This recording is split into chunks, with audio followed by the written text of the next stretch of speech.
To everyone around her, she was just a sleepy girl in seat 11D, wrapped in a hoodie. Nobody noticed her at all. Then the plane fell into danger, and the captain's shaking voice came over the speaker, "Any combat pilot on board?" What happened next, no one on that flight ever forgot. Before you watch full story, comment below from which country are you watching. Don't forget to subscribe for more amazing stories. Flight 217 left New York at 9 in the morning. It was going to Los Angeles. The plane was a big Boeing 777. It had 280 passengers. Most of them were quiet. Some were sleeping. Some were watching movies. Some were reading books.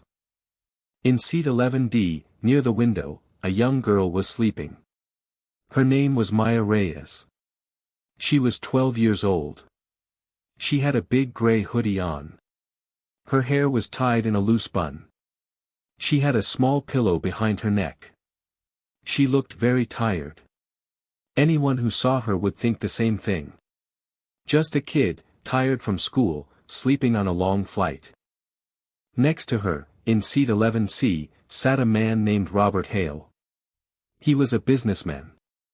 He had a laptop open. He was working on some papers for a meeting in Los Angeles. He looked at Maya once when he sat down. He thought she was a normal kid. Then he went back to his work. In seat 11E, near the aisle, sat an old woman named Dorothy Lane. She was 70 years old.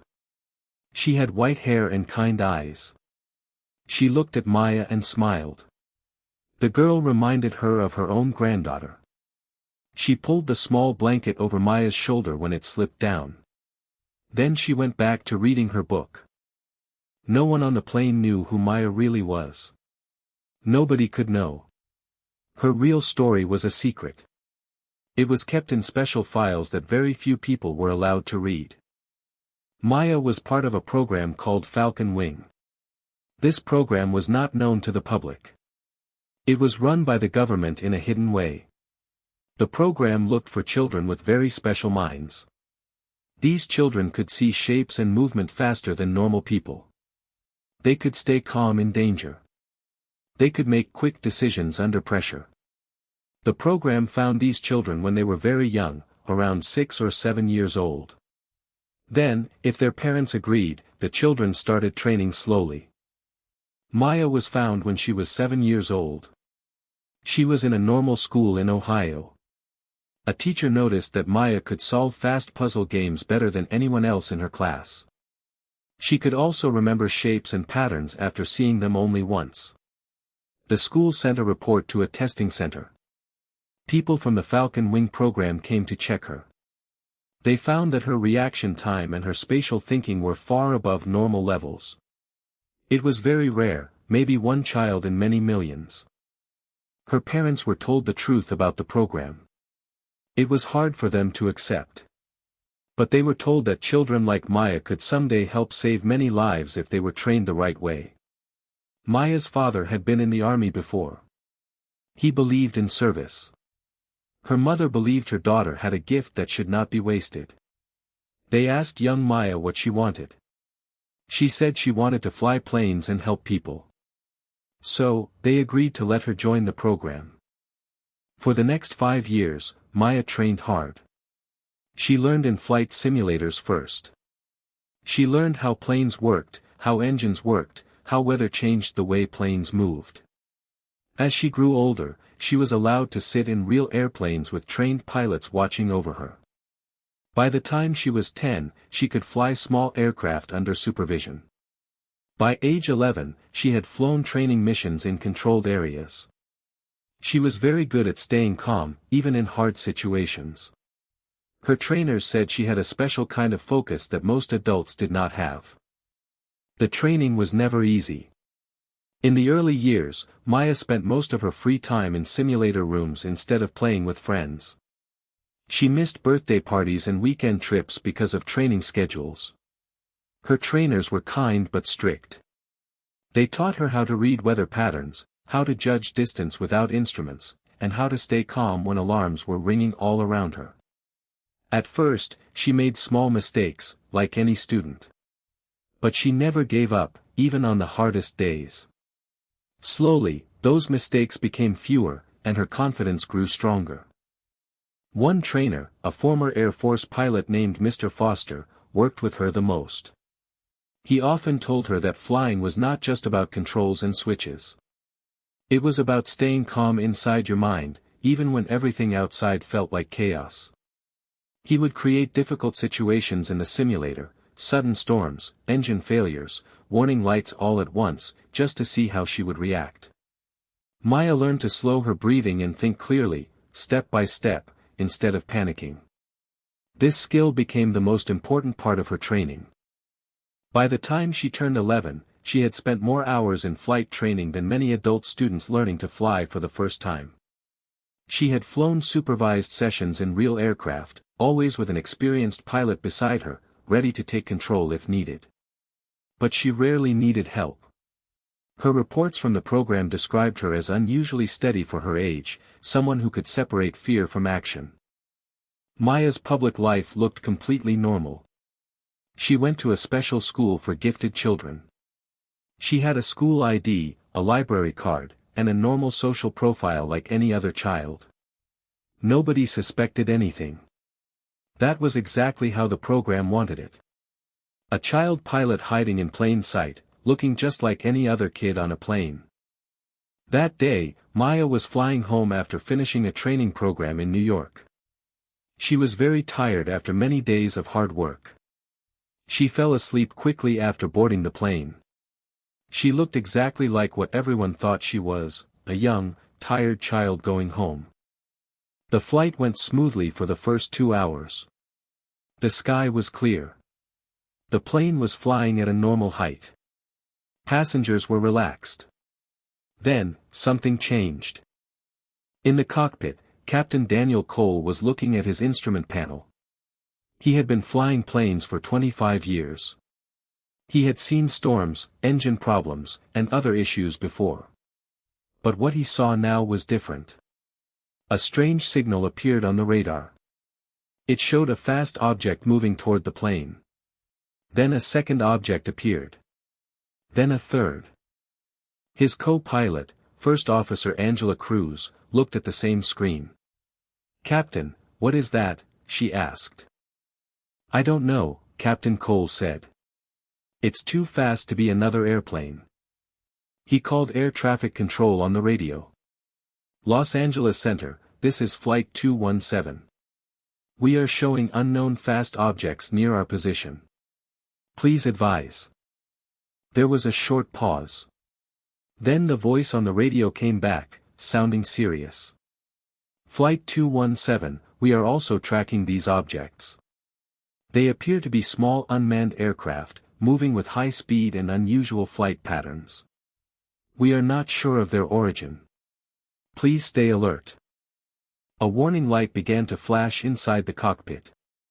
It was a system that almost never activated on a passenger plane. It meant that something outside was locking onto the aircraft, the same way a weapon system locks onto a target. "Captain, we have a targeting signal," Officer Cruz said, her voice shaking slightly. Captain Cole felt his hands go cold. In all his years of flying, he had never trained for something like this.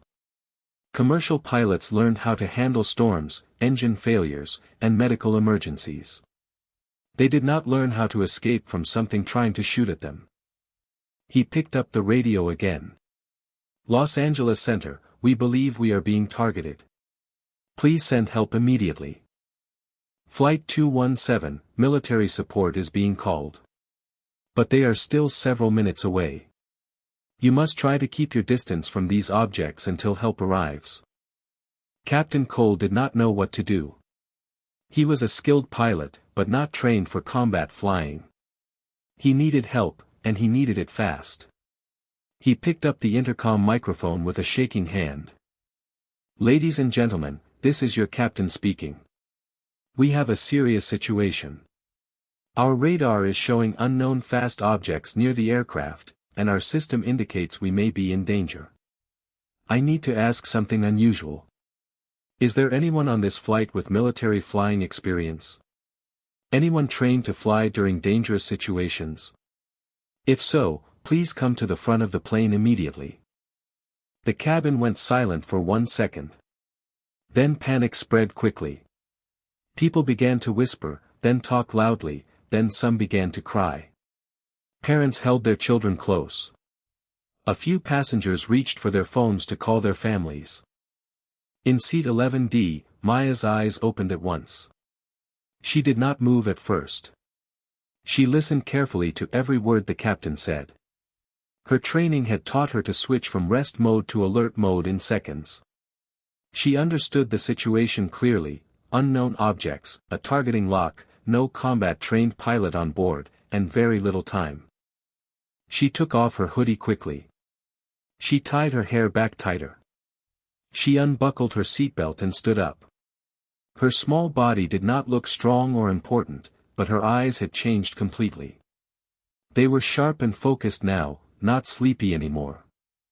Robert Hale, sitting beside her, was busy trying to call his family, his voice shaking with fear. Dorothy Lane had closed her eyes and was praying quietly. Neither of them noticed the calm and serious look on Maya's face as she stepped into the aisle. A young flight attendant named Chris was moving through the cabin trying to calm passengers. Maya reached out and touched his arm gently. "I need to go to the cockpit," she said. Her voice was steady, not childish at all. Chris looked at her, confused. "Please sit down, sweetheart. It's not safe right now." "I'm part of a special flight training program," Maya said quickly. "I have real flying experience. I can help the captain. Please, there is very little time." Chris hesitated, but something in her eyes made him believe her, even though it seemed impossible. He led her toward the cockpit door and knocked hard. "Captain, I have someone who says she can help," Chris said. The door opened. Captain Cole looked at Chris, then at Maya, and his face fell with disbelief. "This is a child," he said. "We need a real pilot." "Sir, my name is Maya Reyes," she said firmly. "I have flight training from a special government program. I have logged many hours in simulators and real aircraft under supervision. I understand emergency flying and evasive movement. I know this sounds unbelievable, but right now, I may be your best option." Officer Cruz stared at the radar screen. "Captain, the objects are closing in fast." Captain Cole looked at Maya once more. Her calm face and steady voice were very different from a normal scared child. He did not fully understand, but he had no better choice. "Sit in the co-pilot seat," he said. "Angela, move back." Officer Cruz stepped aside, stunned. Maya slid into the seat. Her feet barely reached the pedals, but her hands moved to the controls with confidence. The radio crackled again. "Flight 217, this is Falcon 1, a military support aircraft. We are on our way, about 10 minutes out. Do you have a trained pilot able to perform evasive movement?" Maya picked up the radio herself. "Falcon 1, this is Hawk. I am on board Flight 217. I will handle evasive flying until you arrive." There was a short silence, then a surprised voice answered. "Hawk. Copy that. Do what you can. We are on the way." Maya turned to Captain Cole. "Sir, I need you to help with engine power when I ask. Officer Cruz, please watch the instruments and call out any warnings. Trust me and follow my lead." The objects on the radar came closer. Maya watched the screen carefully, judging their speed and direction. She waited a few seconds, then gave her first command. "Turn left, gentle at first, then sharp," she said. Captain Cole followed her direction. The big plane turned in a way it usually never moved. Passengers in the back gasped as the plane tilted. Maya watched the radar. The objects adjusted their path to follow. "They are still locked on," Officer Cruz said. "I know," Maya said calmly. "We need more movement." Reduce power on engine 2, keep engine 1 at full. That's very unusual, Captain Cole said, his voice unsure. I know, sir. But it will help us change direction quickly. Please trust me. He followed her instructions. The plane shifted again, this time more sharply. One of the fast objects flew past close to the aircraft and missed. A second one turned to try again. Climb now, Maya said. Full power, nose up. The captain pushed the throttle forward. The plane climbed steeply. Passengers screamed as they felt the strong force pushing them into their seats. Maya kept her eyes on the screen, watching the object's path. Level off, she said after a few seconds. Then dive slightly to the right. The plane leveled, then dipped just enough to avoid the second object's path. It passed by without hitting the plane. Minutes passed like this, with Maya calling out small, careful movements again and again. Each time, the plane avoided the fast objects by a small distance. The passengers in the back held on to their seats, afraid but alive. Finally, a new voice came over the radio. Flight 217, this is Falcon 1. We are now in your area. We can see the hostile objects. Continue your current path, we will handle it from here. A minute later, the radar showed 3 quick flashes, then the fast objects disappeared from the screen. All hostile objects removed, Falcon 1 reported. You are clear to continue your flight, Flight 217. Great work, Hawk. Maya let out a slow breath. Her hands were still steady, but she felt the tiredness returning quickly now that the danger was over. Captain Cole looked at her with wide eyes. How did you learn to do that? Training, sir, Maya said simply. Years of it. I am glad it was enough today. Officer Cruz was crying quietly with relief. You are just a kid, she said softly. I am a trained pilot too, Maya answered. Both can be true. Maya stood up slowly. Her legs felt weak now that the pressure was gone. I should go back to my seat, she said. You can fly the plane safely from here, Captain. She walked out of the cockpit and back through the cabin. Passengers who had heard what happened looked at her with surprise and gratitude. Robert Hale, still holding his phone, stared at her with his mouth open. Dorothy Lane took her small hand and held it gently, whispering a soft thank you. Maya returned to seat 11D. She sat down, pulled her hoodie back on, and closed her eyes. She was tired, more tired than she had felt in a long time. But under the tiredness, she felt something else too, a quiet feeling that she had done the right thing. The plane landed safely in Los Angeles a short time later. As passengers left the plane, many of them looked back toward seat 11D, trying to understand how a child had helped save them. Some later told reporters what had happened. The story spread quickly across news channels. People debated whether it was even possible, but pilots and officials confirmed that a young trained flyer named Maya Reyes had helped guide Flight 217 to safety during those tense minutes. In the days that followed, Maya went back to her quiet life. She returned to her training program, continued her lessons, and slowly returned to being just another student among her classmates. But for everyone who had been on that flight, she would always be remembered as the sleeping kid in seat 11D who turned out to be exactly what they needed when it mattered most.